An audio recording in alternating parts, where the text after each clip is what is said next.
Pues bienvenidos a todos. Hoy tenemos como invitado de broche final del año, porque me he comprometido a que este va a ser el último testimonio del 2025 en este canal. Y tenemos hoy a nuestro hermano y amigo José.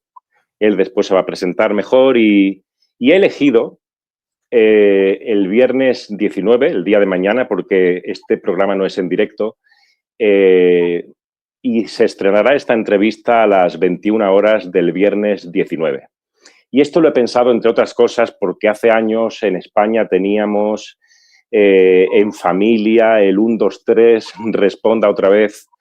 Y yo creo que debemos ofrecer a los españoles, a cada hogar, una alternativa a aquellos añorados programas de televisión, y qué mejor que escuchar un testimonio de conversión a la fe católica. Podéis tomar palomitas, alguna cerveza, Coca-Cola, pizza y pasar un buen tiempo en familia para escuchar la historia de nuestro hermano José y de su familia. Y hemos elegido como título de este testimonio, que será para edificación del pueblo de Dios seguro, Otro dulce hogar en Roma. Y él después nos va a explicar por qué. Y yo, para romper el hielo e introducirlo, pues contar solamente, antes de darle paso, cómo nos conocimos, porque esto fue una anécdota bastante quizá curiosa y providencial, ¿no? Yo, cuando me encontraba mi esposa Evelyn y yo en el proceso de conversión a la fe católica, sentí que tenía que reciclar mi biblioteca, conseguir nuevos títulos católicos, y ya no tenía espacio para tanto, ¿no? No porque rechace todo el contenido de mis antiguos libros protestantes, pero en definitiva José y yo nos conocimos por Wallapop, porque no sé si él también se dedicó a lo mismo, creo que sí, y él vio quién es este que se dedica a vender tantos libros protestantes, ¿no? Entonces, bueno, una cosa nos llevó a la otra. Después él me presentó este grupo que lleva nuestro hermano y amigo Samuel Clavijo, de ex protestantes españoles, y ahí comenzó nuestra, pues bueno, pues el conocernos, y una comunidad muy, muy bonita que hemos hecho. Así que, bueno, pues antes de nada, leer un versículo que se encuentra en el libro de Job, para introducir la historia y el testimonio para la gloria de Dios de nuestro hermano José. Leemos en el libro de Job, palabra de Dios, capítulo 42, versículo 5. De oídas te había oído, mas ahora mis ojos te ven. Bienvenido, José, que el Señor te bendiga. Háblanos. Bienvenido. Bueno, saludos y bueno, muchas gracias, ¿no? Por poder compartir aquí contigo. Ya llevábamos tiempo hablando. Fue muy interesante también, pues eso, cómo Dios nos hizo conocer a través de una aplicación de venta, ¿no? De segunda mano. Y, y fue gracioso porque me acuerdo que me dijiste, pásate por mi perfil, que tengo muchos libros que a lo mejor te pueden interesar y tal. Y yo, no, lo siento, yo soy católico. Eh, y ahí fue como cuando tú me dijiste, hombre, pero si yo también, ¿no? Sí, sí. Y fue bastante, bueno, ¿no? Se ha quedado ahí la anécdota. Y sí, yo igual, estoy en Wallapop porque vendo muchos libros, es una afición que tengo, compro, vendo, compro, vendo. Y muchos libros pues que tenía, empecé, pues, quería adquirir también nuevos libros católicos y así fue como... Pero bueno, ¿por dónde empezar, no? Creo que es importante que, pues, que sepan nuestros hermanos, tanto protestantes, ¿no? como católicos, que tampoco queremos que se nos vea ahora como férreos antiprotestantes. Sí que también es difícil definir hoy en día el protestantismo porque hay mucha amalgama, pero bueno, me refiero al protestantismo con lo que es sus tradiciones más históricas o más conservadoras.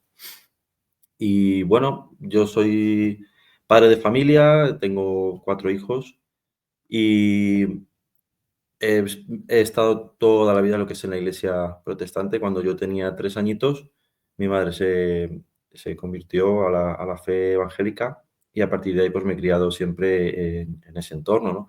Sí que es verdad, como todos los adolescentes o jóvenes, tuve una etapa en la que me aparté bastante. Estuve unos años completamente fuera del ámbito de la iglesia y bueno, pues lo típico, ¿no?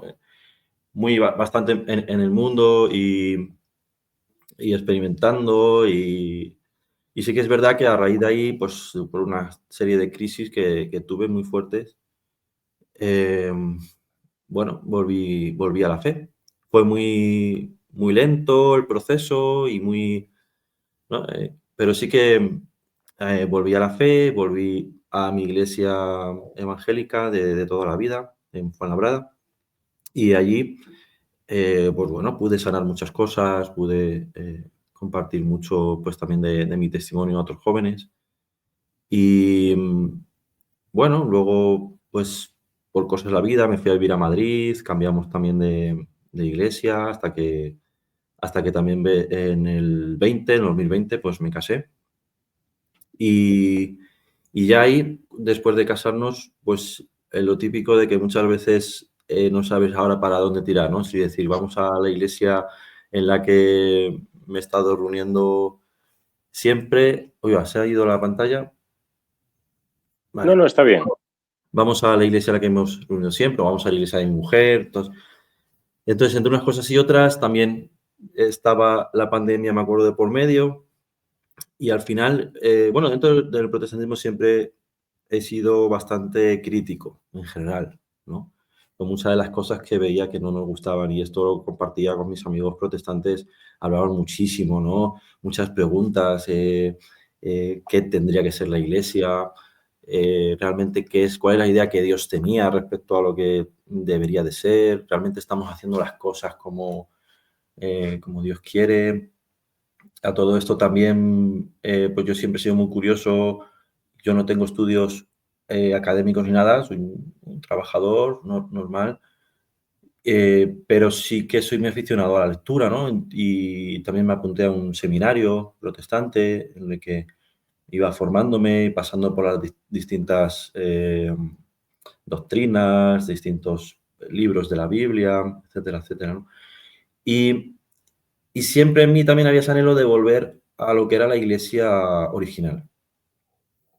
La iglesia original, pues veía en las iglesias evangélicas muchas veces que andábamos muy en una burbuja, muy encerrados en nosotros mismos. Era muy difícil salir afuera. Realmente, pues al final pretendías más que la gente viniera que tú, ¿no? Vivir una fe. Y sí que en la práctica haces como dos tipos de vida, tu vida en el mundo fuera, con tu trabajo, con tu universidad o con tus estudios, la vida de la iglesia en la que estás en el grupo de jóvenes o en la alabanza, ¿no? O en cualquier ministerio.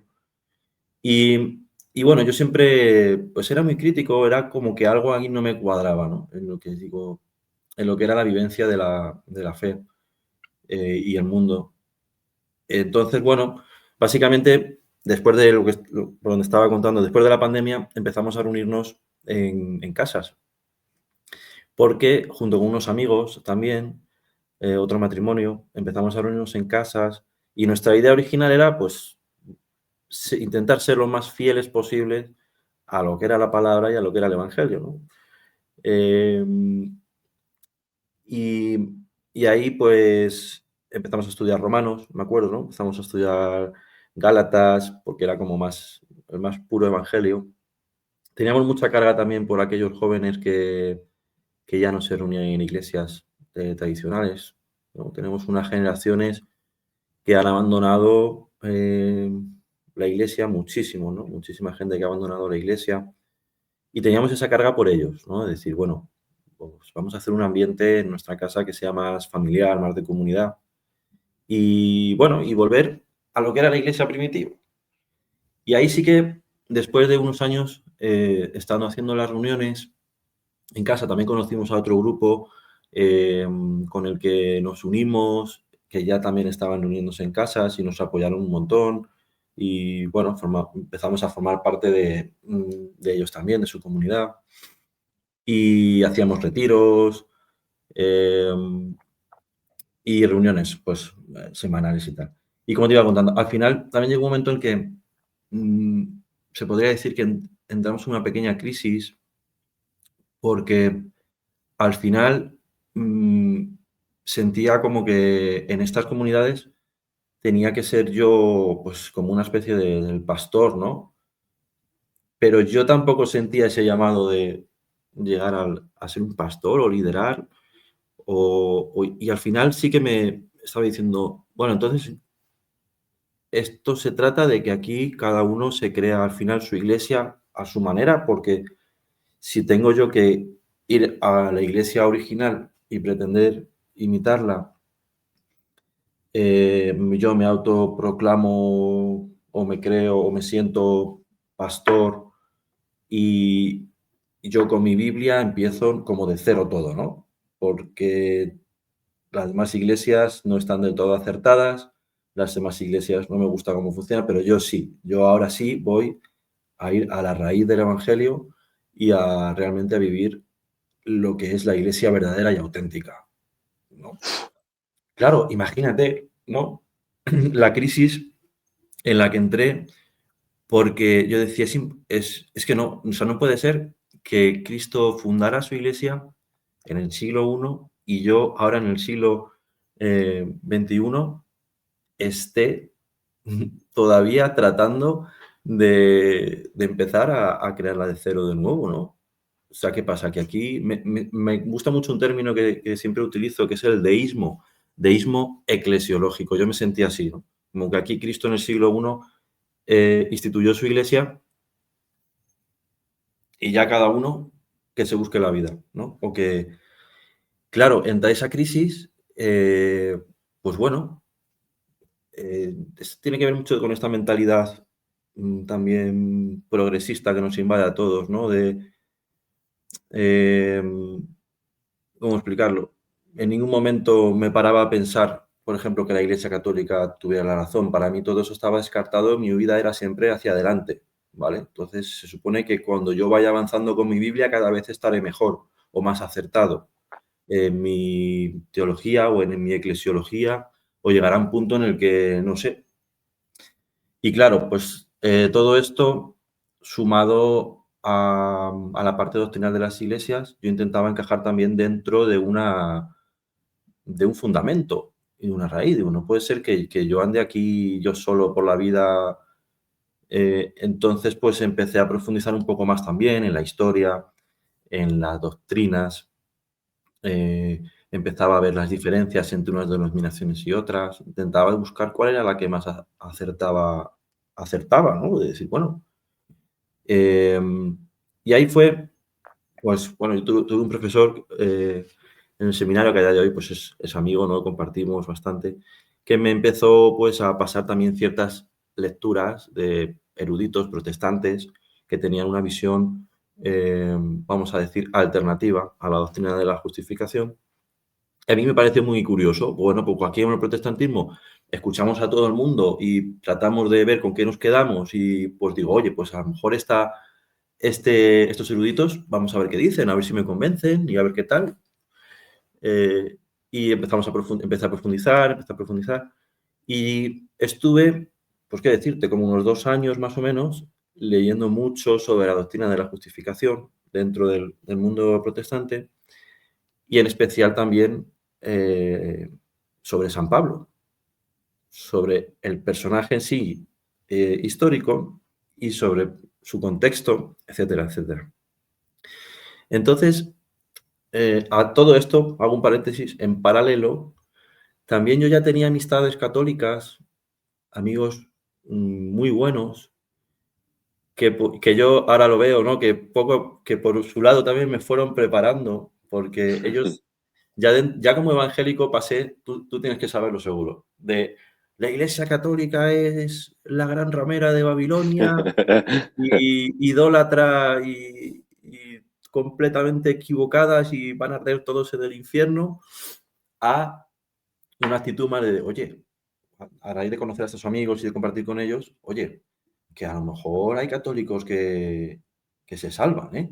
Fíjate. Algunos al menos. Algunos, ¿no? Fíjate también, ahora lo veo como con una arrogancia por mi parte impresionante, ¿no? Pero entonces no lo veía y sí que pensaba, pues, que leía algún libro católico, a mí me impactaba muchísimo y decía, pero, jope, ¿y cómo puede escribir esto un católico? Esta relación con Dios o sobre la parábola del hijo pródigo, cómo es tan certero, cómo incluso ha habido cosas tan profundas que no he podido leer en otros libros más pues, evangélicos y tal, y digo, es curioso, ¿no? Pero yo, ahí se quedaba, pero sí que poco a poco me fueron por otro lado preparando, ¿no? Entonces ahora volviendo a estar estudiando el tema de la doctrina de la justificación, eh, empecé a leer a estos autores y todo fue a raíz, bueno, de una llamada Nueva Perspectiva Paulina,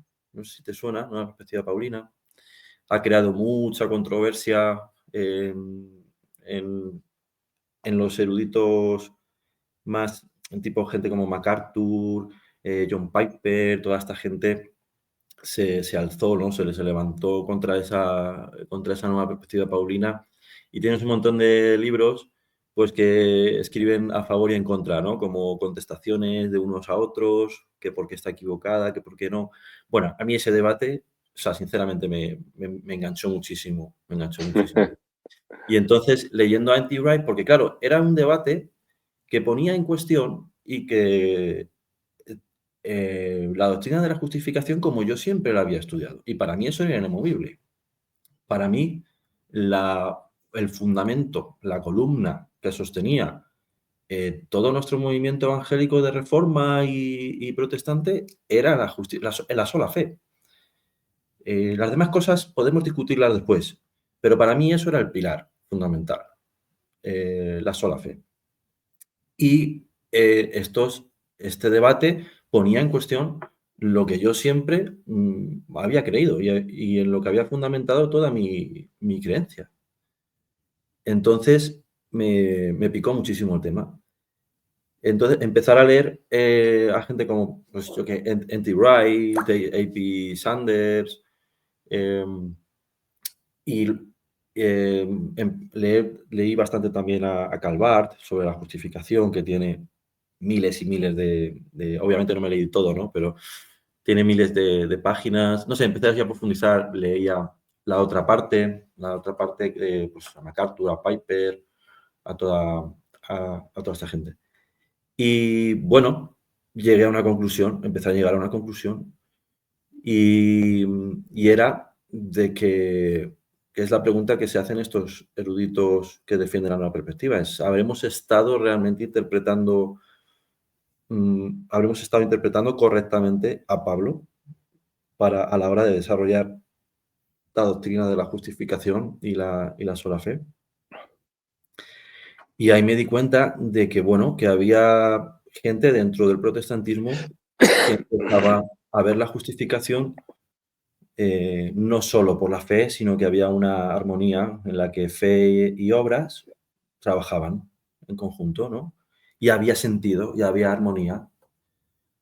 Y eso a su vez no significaba que solo nos justificábamos por las obras, como mucha gente también cree del catolicismo, que el catolicismo enseña, ¿no? Sino que sí que sabe armonizar perfectamente fe y obras. No sé si te ha pasado también que empiezas a descubrir que dentro que yo lo que me pasaba como protestante, nos movíamos mucho en falsas dicotomías, con el y todo el rato, ¿no? Fe con el o, perdón, ¿no? Fe o obras. Y tiene que ser o una o la otra. Si es una no puede ser otra y si es la otra no puede ser. Son falsas dicotomías, como yo le llamo, Jesús o María, predestinación o libre albedrío, ¿no? Y hay un montón de falsas dicotomías ahí. Por eso es tan difícil a veces salir de esas falsas dicotomías. A la hora de profundizar en la fe católica me di cuenta que la fe católica cambia cambia la O por la I. Y ahora podemos hablar de fe y obras, o podemos hablar de Jesús y María, o podemos hablar de predestinación y libre albedrío. Y eso me ayudó muchísimo, muchísimo, porque empecé a ver que había una armonía en muchas de las doctrinas que por parte del protestantismo hace un énfasis desmedido o hacia un lado o hacia el otro. De ahí, por ejemplo, el debate de calvinistas y arminianos. Cada uno hace un énfasis en un lado o en otro, y creo que la fe católica es la más acertada a la hora de unir ambas visiones y darle un sentido en conjunto. Eso no está muchas veces en el protestantismo. Pero bueno, Sí. habla tú, no sé qué. No, un pequeño inciso. Es que, vamos a ver, suelo interrumpir mucho más a los invitados, pero me estoy sintiendo tan cautivado y me interesa tanto todo lo que cuentas. Pero sí, venía a mi mente que, si no me equivoco, corrígeme, Martín Lutero, creo que en su osadía se atrevió a llamar a la epístola de Santiago una epístola de paja, y él Sí. creo que si hubiera dependido de él, Dios no lo permitió, ni siquiera en las versiones protestantes de la Biblia, si hubiera dependido de Lutero, él la habría sacado del canon. Sí. ¿Por qué? Porque no armonizaba con aquella palabra sola que él introdujo en Romanos sin que apareciera en el texto original. Pero curiosamente, para que vean nuestros hermanos evangélicos, esta armonía de la que tú hablas, que en el depósito de la fe que la Iglesia Católica custodia, sí existe esa armonía y equilibrio impresionante, ¿no?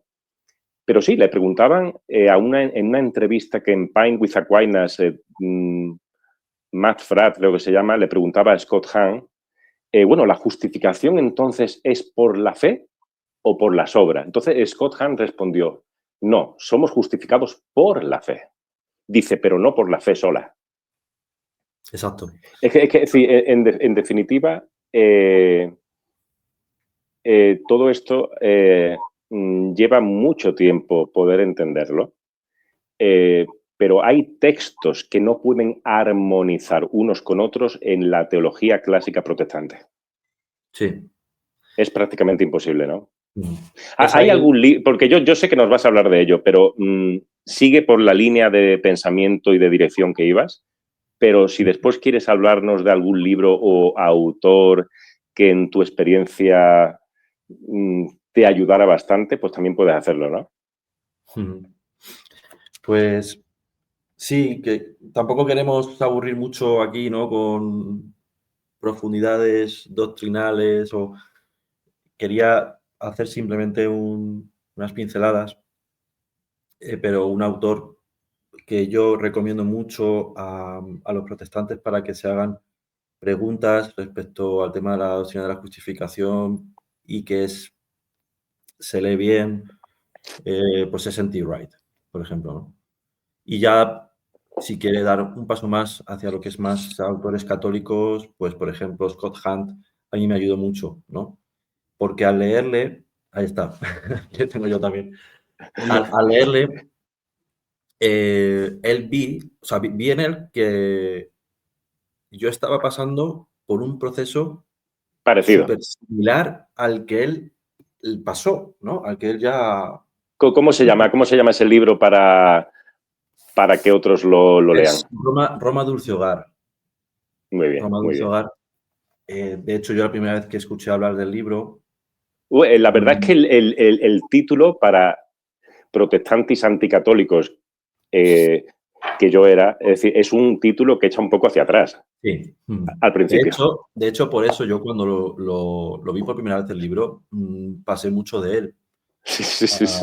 No fue ya cuando empecé a sentir un llamado muy fuerte a la fe católica que dije, ahora sí, tengo que leerlo. Ahora sí, ¿no? Yo trato de leerlo, creo que lo he leído ya 3 veces, mi esposa también lo ha leído, pero son de estos libros que volverías a leer todos los años una vez, ¿eh? Sí, sobre todo algunas partes. A mí me gustan repasar luego por partes. Entonces, bueno, por dar una pincelada más en tema de justificación, Sí. sinceramente, pues creí que lo que es la justicia imputada, que se estudia dentro del protestantismo, no explicaba todo lo que la Biblia, perdón, tiene que decir respecto a la doctrina de la ley. Que era algo muy, muy, muy limitado, dejar simplemente la doctrina de la justificación como mero acto jurídico, porque al final, a mí me pasaba, digo, al final estamos convirtiendo a Dios en un legalista, en la que sí o sí está reclamando que alguien cumpla la ley. Nosotros no podemos, obviamente viene Cristo a cumplirla por nosotros, pero se tiene que cumplir sí o sí la ley para poder estar justificados. Eh, entonces, al final, dejarlo solo ahí, que sí que tiene partes de cierto y de verdad, pero encerrarla solo en un ámbito jurídico y no abrirla a lo que es el sentido pleno de la justificación, que también implica el que nos ha hecho formar partes ahora de una familia, ¿no? De la familia de Abraham, que ahora somos, que no es solo nuestro juez, que también es nuestro padre, que nos ha hecho hijos y nos ha incorporado dentro de una alianza. No solamente es un contrato legal, es una alianza en la que implica un punto más de amor y de familia y de comunidad. Y entender cómo las obras ahí también funcionan como tienen que funcionar en otras alianzas, como pueda ser el matrimonio o como pueda ser... entonces, ver cómo fe y obras, obviamente por la fe y obras nos justificamos y también darme cuenta de que Pablo realmente en sus textos lo que estaba enfrentando en el primer siglo era a la herejía judaizante.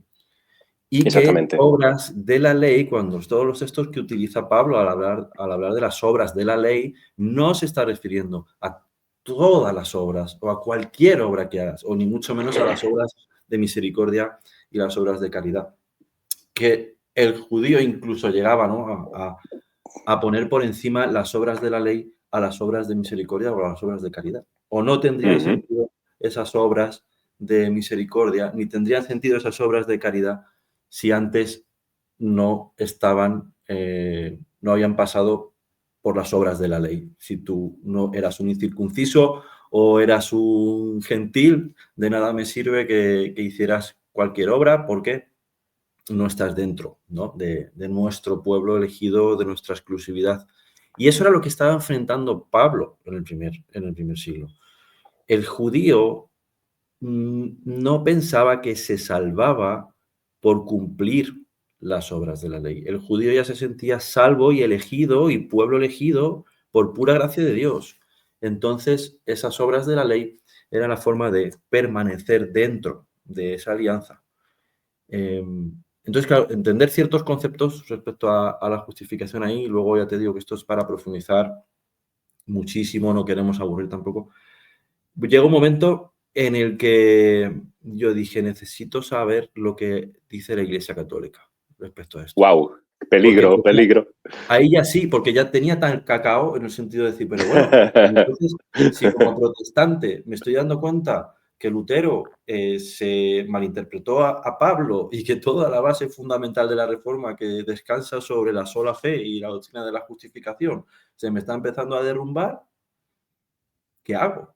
¿Sigo mi vida hacia adelante? ¿Me fundo mi nueva denominación o mi nueva Y religión? No. tenías también, aparte de la justificación, ¿tenías también conflicto con el dogma de la sola escritura? Eso fue posterior. Vale, Eso pero fue bueno, te dejo Vale. entonces. Sí, sí, yo estaba tan imbuido en el tema de la para mí lo fundamental es la sola fide. Yo sé que Vale, vale. otros llegan por la sola escritura, hay otros que Sí, llegan por la para mí fe. son dos cosas fundamentales, pero para mí, Claro, por nuestra propia experiencia, en lo de la sola escritura, cuando nos dimos cuenta en nuestra experiencia como cristianos protestantes y además misioneros, etcétera, del caos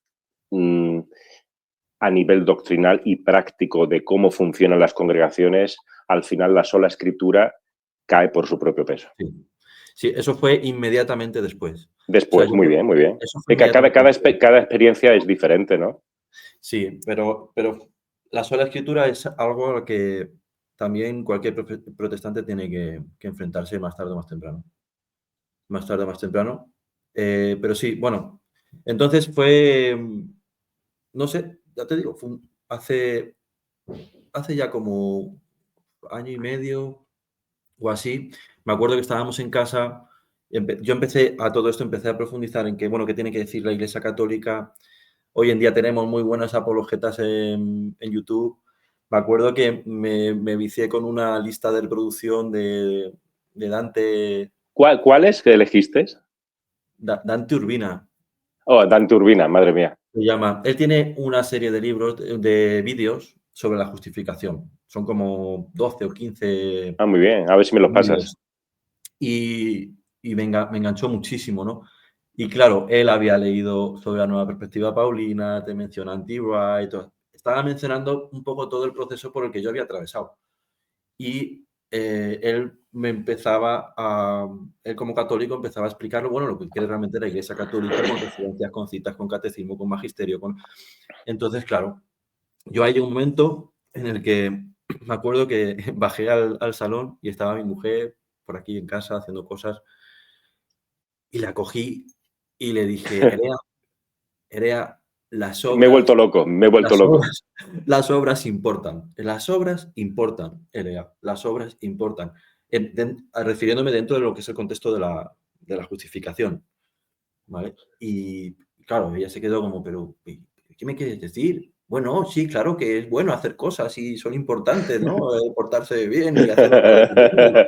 Digo, no, no, no, no, no, que me refiero a que no es solo por la fe, es fe y obra. Bueno, yo estaba como realmente con o sea, que lo puedo asimilar a una nueva conversión realmente. Para mí fue muy fuerte, ¿no? Porque después de 2 años Dios me había definitivamente dado la pieza del puzzle que me faltaba, que era, que estaba dentro de la Iglesia Católica. La Iglesia Católica era el que le daba sentido a lo que yo después de 2 años tenía un barullo, ¿no? Y me acuerdo que mi mujer, pues eso, pensaba que me estaba volviendo loco. Bueno, yo Eh, creo que, vamos a ver, es que tu testimonio no solo se asemeja al de Scott Hahn, que Kimberly pasó por una crisis al ver que su marido se estaba volviendo loco, rezando el rosario incluso, que entre Evelyn y yo, pues hubo una época que te cuento como anécdota, que ella me dijo, hay que ver que Scott Hahn ha venido a liarlo todo en esta casa, ¿no? y casi se enfadó con Scott Hahn al principio, después ella también comenzó a leerlo y poco a poco fuimos los dos creciendo en este proceso, ¿no? Y esta aventura maravillosa. yo me acuerdo al leer el libro de Roma Dulce Hogar, que ves todo el conflicto que hay del matrimonio de Scott y Kimberly. Y yo me estaba realmente preocupando, ¿no? Y decía, Claro. o sea, yo tenía algo muy claro y todavía no tenía muchas cosas, y yo no sabía todavía qué iba a hacer con ciertos dogmas.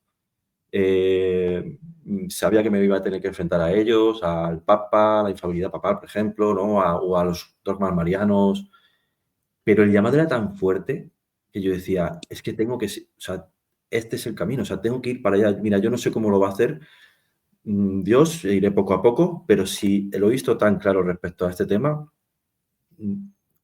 Y entonces yo vi que en Scott y Kimberly tardaron, o sea, él se convirtió, tenía un llamado muy fuerte también, pero ella tardó como 4 años.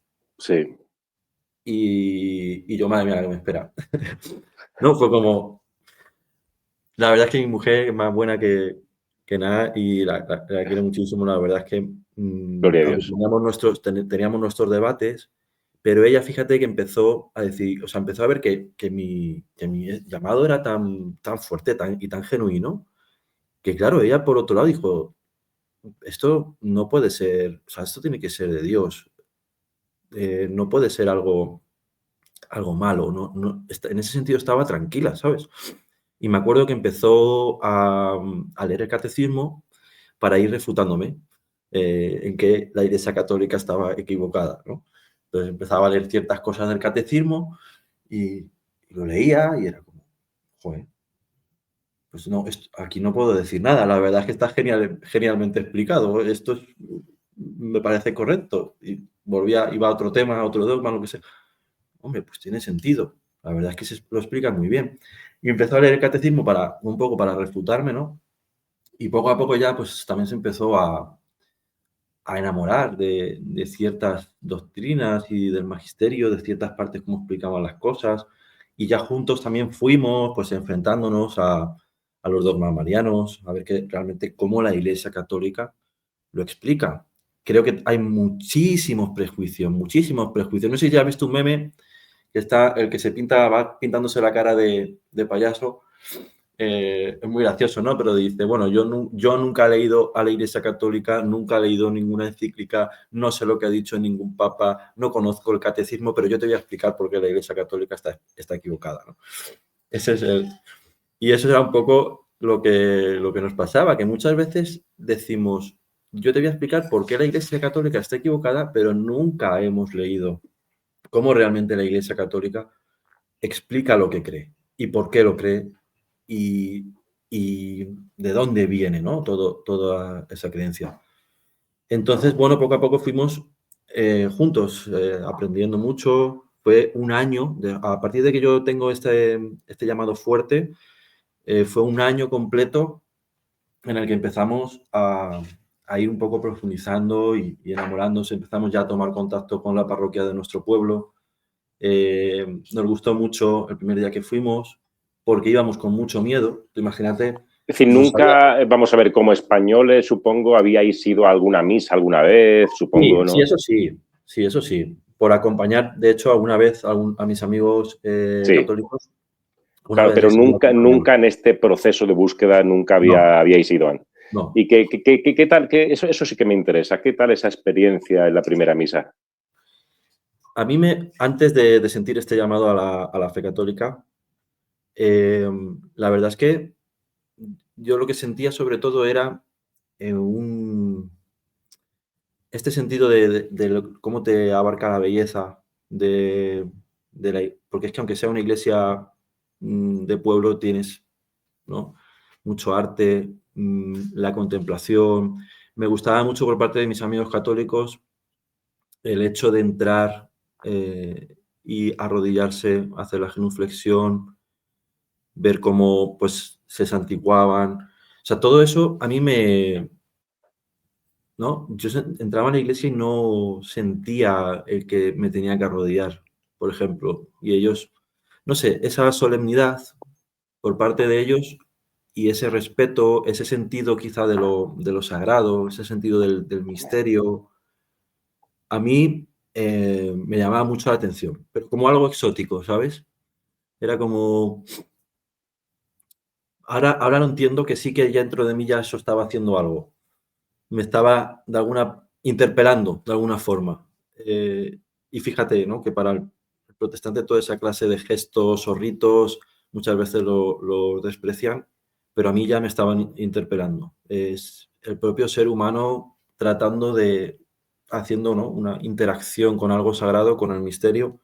A mí eso me cautivaba porque, sinceramente, en nuestras iglesias, como protestantes, pues yo qué sé, pues ahí entras, saludas con uno, con otro, ¿me entiendes? Pero no hay ese sentido de sobrecogimiento, de misterio, de sentido de lo sagrado, de trascendencia. Muchas veces creo que hemos Claro, perdido eso. y eso ocurre porque como en el protestantismo se centran solamente en la omnipresencia de Dios, es decir, Dios está en todo lugar, pero no está particularmente en ningún lugar concreto. Exacto. Entonces, Y, el católico es es decir, tenemos las dos cosas. Dios está exacto. en todo lugar, No es el o, pero, sino es el i. claro, Sí, sí. exactamente, Tenemos ¿no? también, o sea, obviamente queremos que Cristo El está Santísimo. en todos lados, pero también tenemos a Cristo sacramentado. Amén. Y eso es objetivo. Al final, la experiencia de la otra forma es todo muy subjetivo y en el catolicismo sí que he visto que a mí, o sea, que hay algo objetivo, como pueda ser una genuflexión, como pueda ser santiguarse, como pueda ser el agua bendita, como pueda ser la propia Eucaristía, ¿no? Como culmen ya de que son cosas objetivas en las que podemos creer, ¿no? Y realmente. Entonces, eso me ayudó mucho. No sé por dónde nos habíamos quedado ahora. Pero bueno, Bueno, el ya primer día estabais, sí, está cuando en vuestra primera misa. sí, me acuerdo que fuimos con las niñas y claro, yo decía, madre mía, ya verás, con las niñas poner a gritar, vamos a molestar, seguro que nos miran mal, seguramente que hay 4 abuelos y que, a ver, que ahora que nos dicen que, no sé, mucho prejuicio y mucho miedo, pero a la vez no podía evitar no ir, o sea, era como, es que yo sé que tengo que ir. Y me acuerdo que entramos en la iglesia, la primera impresión fue bastante buena porque, yo qué sé, veías al del taller mecánico, al del estanco, a los padres con los que vas, a los niños al colegio. Estaba ahí el pueblo que llevamos 2 años en este pueblo, estamos todavía adaptándonos, haciendo amistades. Decías, pero jope, aquí está la gente mucha gente del pueblo, ¿no? Y era bonito ver eso, porque no solo pues, vas con ellos al colegio o al taller o no sé qué, pero sino que además el domingo en la iglesia también los encuentras. Y me acuerdo que entramos ahí un poco como un elefante en una cacharrería, ¿no? Con los niños y tal. Y el padre Alfonso, que yo le doy unos saludos ahora, que nos ha ayudado muchísimo y le quiero un montón, me acuerdo que dijo, a ver, los que tenéis niños, no tenéis que preocuparos de nada porque al igual que en la iglesia primitiva, todas las familias con los niños y todo estaban juntos en el local, o sea, en la iglesia y se reunían juntos, así que no os preocupéis porque no van a molestar y, ¿sabes? Mira, escuchar esas palabras, Sí, sí. nada más entrar en la parroquia, Claro, era fueron de bienvenida realmente, ¿no? justo lo que mi mujer y yo necesitábamos escuchar en ese Necesitabais. momento, que estábamos tan incómodos o con tanta presión y prejuicios de nos van a mirar mal, vamos a molestar, y, y la verdad es que nos dio una paz, ¿no? ¿De qué fecha me estás hablando en aquella primera misa? Aquella primera misa, pues a ver, estamos en el 25. Yo entré en plena comunión con la Iglesia Católica en marzo de este año. De Amén. Muy bien, muy bien. o sea, esas fechas pues serían a abril del 24. Es decir, que fue un año de proceso, ¿no? Sí, sí, sí, fue un año. Fue un año. Entonces, bueno, conocimos al padre Alfonso. La verdad es que nos ayudó muchísimo desde el principio. Yo le conté después de misa, digo, mira, somos protestantes, estoy sintiendo un llamado muy fuerte a la fe. Al principio yo decía, bueno, mi mujer todavía no, pues yo hablo por mí, mi mujer todavía no tiene, y no sé, necesito hablar con alguien, hablar con alguien de la Iglesia Católica y poder compartir lo que me está pasando y que me diga qué piensa y me diga, no sé, que me oriente un poco, ¿no? Y Y te ayudó entonces mucho. el padre Alfonso estuvo ahí desde el principio, me acuerdo que me presentó al que luego iba a ser nuestro catequista, a Abelino también, que le doy un saludo muy, muy fuerte, le quiero un montón. Y con él pude también, padre Alfonso me dice, mira, habla con este hombre que se llama Abelino, él ha estudiado teología, ha estudiado filosofía y creo que también te va a venir bien hablar con él. Y, y entonces pues pudimos charlar muchísimo, tener ciertos debates, compartir de todo mi experiencia y me orientó, me encaminó muchísimo. Pude hablar luego en Guadalajara, yo vivo aquí al lado de Guadalajara, pude también conocer a más sacerdotes que me presentaron y pudimos charlar, bueno, y llegué incluso, ¿no?, a conocer al obispo, a señor Julián, y ya comenzar ahí nuestro proceso de catequesis, ¿no? Sí que por nuestro recorrido ya habiendo estudiado teología, la catequesis fue mucho más rápido Claro. y obviamente, ¿no? Sí, repasar el catecismo, etcétera. Y ahí, pues, mira, sinceramente me fui enamorando cada vez más. Ahí es cuando entra lo de la sola escritura, porque a mí cuando me liberaron, de verdad, es una liberación, de De que tener. tú tengas que ser el magisterio, ¿no? Exacto, exacto. O sea, fue un descanso. Sí, eso, No puedes wow. hacer una idea, porque la tarea es titánica, imposible.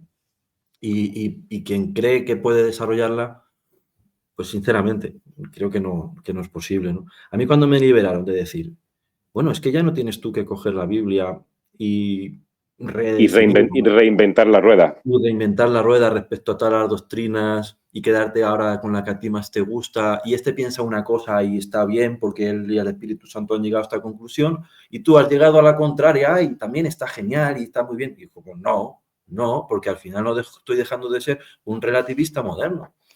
Y echamos mucho como protestantes, se quejan del relativismo secular y del relativismo posmoderno, pero luego a la hora de hacer teología y vivir mi fe, estoy también encerrado en ese relativismo porque al final mi verdad es la mía y la de la iglesia de al lado es la suya y la del otro pastor es la suya. Y a mí eso me liberó, o sea, empezar a entender ahora que yo no solamente tenía la escritura, las Sagradas Escrituras, que obviamente las consideramos Sagradas Escrituras, sino que además tenía otro sitio donde apoyarme, que es el magisterio, y otro sitio donde apoyarme, que es la tradición con mayúsculas, de 2000 años de, de depósito ahí conservado y de... Claro, yo dije, basta, me rindo, ¿me entiendes? Yo no quiero fundar mi propia religión y mi nueva iglesia, el pastor José Pedro, no. No, aquí hay una iglesia que ha perdurado, que ha sido mayordomo, ¿no? De un depósito de fe a lo largo de la historia. Y si me tengo que quedar con cuál es la doctrina más acertada, pues sinceramente voy a ver cuál es la que se ha sostenido durante más tiempo, durante más años. Exactamente, exactamente. Y no la última ocurrencia del pastor X o del... entonces, claro, a mí eso me liberó, me hizo ver una profundidad y un fundamento real, un fundamento que yo era también lo que necesitaba. Yo necesitaba uno, claro, imagínate que se te han derrumbado tus cimientos, ¿no? Como protestante, que ya andaban cogidos con pinzas y se terminaron de derrumbar. Cuando tú vuelves a ver que ahora tienes un fundamento mucho más fuerte, ¿no? Y firme y duradero. Entonces, pues fue impresionante. Me iba enamorando del magisterio, de la tradición. En cuando empezaba a profundizar en los dogmas, empezaba a entender el sentido que tenían, la belleza que tenían, cómo los dogmas marianos, por ejemplo, apuntaban siempre a Cristo. Son muchas cosas, ¿no? Algo también la vida de los santos, la vida de los santos. Es que dices, mira, si tú quieres realmente conocer lo que es el catolicismo por mi propia vida, pues mira, yo soy un desastre, quiero decir, pero tienen los mejores apologetas ahí, que son los santos de lo que es realmente la fe católica, ¿vale? Porque Amén. yo puedo tener mis imperfecciones y yo estoy en ese camino de santificación, pero ellos ya han llegado, ellos te lo pueden contar mejor. Sí. Y la vida de los santos también pues me empezó a cautivar, me acuerdo, ¿no? De leer a San Francisco Javier, por ejemplo, fue uno de los primeros que yo leí, a San Juan de la Cruz, esos textos tan bellos. Wow. Y me queda mucho, ¿no? Y me queda mucho por seguir leyendo y profundizando. Pero, ¿y qué más? Y bueno, y todo ya por fin, ya todo culminó en lo que es la Eucaristía, ¿vale? O sea, ahí ya, cuando yo empecé a comprender lo que era la Eucaristía, todo esto que hemos ido mencionando de mi proceso pasó completamente a un segundo plano. O sea, me era irrelevante. Sí, bueno, fue un camino que Dios me marcó para recorrer, pero yo sabía que realmente ya es cuando entra el versículo, ahora mis ojos te ven, ahora mis ojos te ven. Era la Ahora mis Eucaristía, ojos te ven. era este era el destino, o sea, este era el camino realmente, ¿no? El fin, bueno, no el fin, porque todavía no, seguimos corriendo la bata, pero en el sentido de que creo que era el motivo principal por el que Dios por su gracia, me estaba llevando a la fe católica, era encontrarme con Él en la Eucaristía y Gloria poder a Dios. comulgar. Entonces, bueno, a todo esto, pues al final, en ese año de catequesis de preparación, mi mujer también empezó a sentir que este paso lo teníamos que dar juntos y ya empezamos a preparar nuestra boda, aunque ya nosotros ya estábamos casados, pero nuestra boda ahora con el sacramento del matrimonio. Y el 1 de marzo hicimos nuestra procesión de fe, bautizamos a nuestras pequeñas, la confirmación y al día siguiente, que fue día 2, domingo, nuestro matrimonio y nuestra primera comunión. Y en esos 2 días, pues bueno, entramos en plena comunión con la Iglesia Católica. Ha sido realmente por gracia de Dios. Estamos realmente felices. Ha cambiado completamente nuestras vidas. Estamos muy contentos porque nuestros hijos también, desde el principio, ahora que son chiquititos, también se eduquen y se críen dentro de la fe La católica, fe de la Iglesia. la fe de la Iglesia. Y ya como culmen, este verano fuimos a Roma. Literal, pero literal.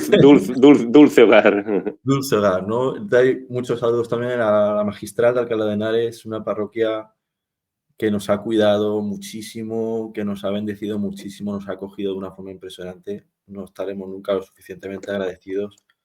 Hay al Padre Fermín, al Padre Samuel, que fue con los que viajamos también a Roma, y la comunidad allí de la Magistral de Alcalá de Henares, que nos acompañaron, y realmente poder hacer el jubileo allí, la peregrinación, con mi esposa, con Nerea, los dos con la cruz, entrando por la Basílica de San Pedro. No quiero llorar. No, quiero mantenerme, pero todavía me emociono muchísimo. Como pues fue nuestro último regalo de Dios ahí, en nuestro proceso de conversión, poder llegar hasta San Pedro con la cruz, y estuvimos allí, ¿no? Hicimos la Santa Misa dentro de la Basílica de San Pedro, y pude ver el viaje que hicimos. Se trataba, o sea, el punto principal era las huellas, siguiendo las huellas de San Pedro. Entonces visitamos muchos lugares en los que Pedro había estado, y también San Pablo. Llegamos a bajar incluso a los Scavi de la Basílica de San Pedro. Y bueno, visitamos muchos lugares allí, y ya fue como el culmen. Pudimos también bautizar a nuestro hijo Mateo, que tiene 6 meses, en Roma. Lo bautizamos allí. Enhorabuena por... Fue muy especial también. Nos lo prepararon los de la Magistral de Alcalá de Henares, nos lo ofrecieron y dijimos, adelante. Nos fuimos para allá con el bebé, casi de julio. Nació en mayo, marzo, abril, con 2 mesecitos tendría, y nos fuimos para allí, para Roma, y en la iglesia de los españoles de Montserrat, Santiago y Montserrat, le bautizamos allí, en Roma, a nuestro hijo Mateo. Sí, sí. Así Pues que... tengo, si te parece, alguna cosa en mi mente para la conclusión final o broche final. Y entonces me gustaría que te dirijas, en primer lugar, aunque fuera en 1 minuto y 1 minuto, es decir, muy brevemente, ¿qué palabras diriges a nuestros hermanos católicos, en primer lugar, ahora que tú has sido, junto con tu esposa, recibido en la iglesia? ¿Algún mensaje breve que tengas, en primer lugar, para católicos? Que es impresionante el gran tesoro que tenéis, que tenemos ahora, y que muchas veces no sabemos apreciar en su plenitud. Ese es mi primer mensaje a los católicos: que renueven de nuevo su fe, y que empiecen a vivir realmente, ¿no?, esa vida sacramental, frecuentando los sacramentos, con la Eucaristía, y que realmente entiendan la profundidad, la trascendencia, y que se enamoren del misterio. Y yo creo que es esencial para renovar la fe y la Iglesia en general, ¿no? Porque a mí algo que me impresiona mucho es cómo la fe católica ha permeado a la sociedad hasta el punto de que en cada pueblo hay una iglesia. Tenemos el calendario litúrgico, tenemos las fiestas de los santos o de la Santísima Virgen. O sea, si fuéramos capaces de volver a vivir esa fe genuina y renovada, con el pozo que ya hay de nuestra cultura como esta España católica, seríamos imparables, ¿no? Imparables de nuevo como fue España hace ya bastante tiempo, ¿no? Pero creo que en el catolicismo está ese sustrato ahí en el cual si realmente los creyentes volvieran a beber esa fe renovada y genuina y auténtica, sería impresionante, ¿no? Me acuerdo que como protestante quería plantar iglesias por todos los pueblos, pero bueno, pues si ya tenemos una iglesia en cada pueblo, que se llenen, que se Amén. llenen eh, y que se renueve la fe porque están ahí ya los medios para poder. Esas serían mis palabras, ¿no? Muy bien, y esto es muy importante y para mí sería la conclusión porque es lo que esperamos también con testimonios como este en el canal, ¿no? ¿Y de qué forma te diriges a nuestros hermanos protestantes? Pues que les aprecio mucho y les amo muchísimo. Todavía tengo muchos amigos, obviamente protestantes. Mi familia es protestante. Y les diría que se acerquen, al menos, aunque no terminen de compartirlo del todo, pero que se acerquen con una disposición genuina y abierta a, a lo que la Iglesia Católica tiene que enseñar. Aunque luego no terminen de compartirlo, ¿vale?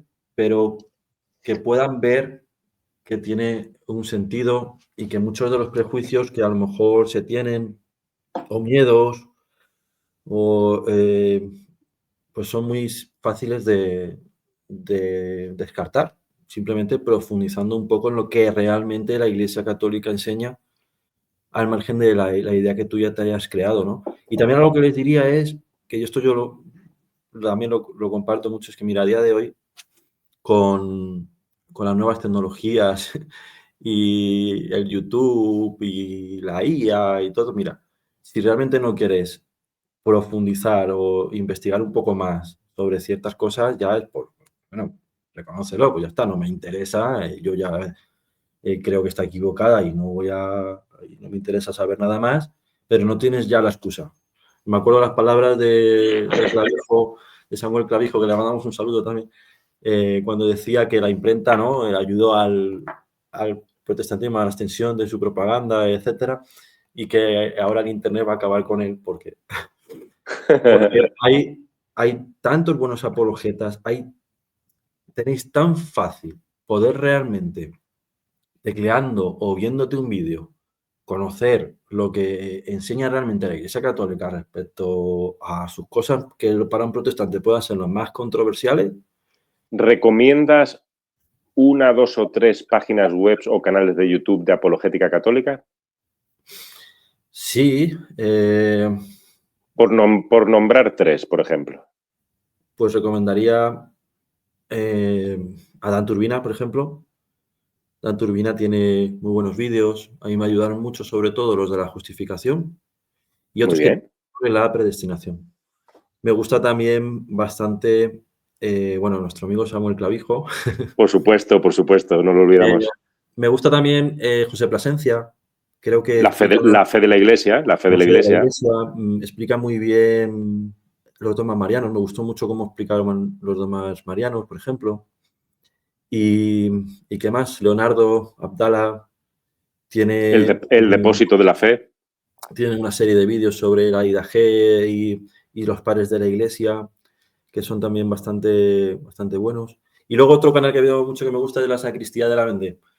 La Sacristía de la Vendée, ahí que sí que son españoles. Y también tienen ciertas charlas y coloquios bastante buenos. Quizá no es tanto de apologética, a lo mejor son más sobre Sí. temas de actualidad o temas de la Iglesia, pero bueno, sobre temas de apologética. Y luego Santiago Alarcón. Me acuerdo cuando vi Bueno, es que es muy gracioso. yo con él me parto, ¿no? El Santiago rincón apologético, sí. Rincón apologético. Entonces, bueno, y luego esos canales te van llevando a otros. Sí. Y ya te digo, que si el que no quiere realmente profundizar hoy en día es porque ya, pues, muy obtuso ya de mente, pero posibilidades hay. Les animo a que se animen a lo que enseña la Iglesia Católica con una intención genuina realmente de aprender y no no sé, de criticar o de rebatir o no sé. Eso ya... Pues mira, si te parece, aunque podemos hablar después de la grabación, quedarnos aquí unos minutos más tú y yo, si te parece lo dejamos aquí. Sí, que no veremos tampoco... Y si me tomas la palabra, ya de cara al año que viene, me gustaría que ya sí pudiéramos en algún conversatorio que hiciéramos los dos, o quizá con algún tercer o cuarto invitado, poder hacer más bien una reunión virtual en la que pudiéramos profundizar en algún tema concreto, ¿no? Incluso podríamos tener como invitado a Samuel, que seguro que puede enseñarnos mucho, Sí. algunos otros hermanos del grupo nuestro o de cualquier otro grupo, ¿no? Yo creo que son cosas que van viniendo a mi mente que podríamos quizá animarnos unos a otros a tratar temas de historia de la Iglesia, de doctrina, de teología, de protestantismo, catolicismo, y crear incluso debates y todo lo que haga falta, ¿no? Genial, Sergio. Yo por mi parte, si podemos charlar y compartir, genial. Muy bien, pues ha sido un placer haberte tenido y sé que este testimonio habrá sido de ayuda para muchos. Que el Señor te bendiga. Gracias, Sergio. Un saludo a todos. Muchas gracias. Adiós.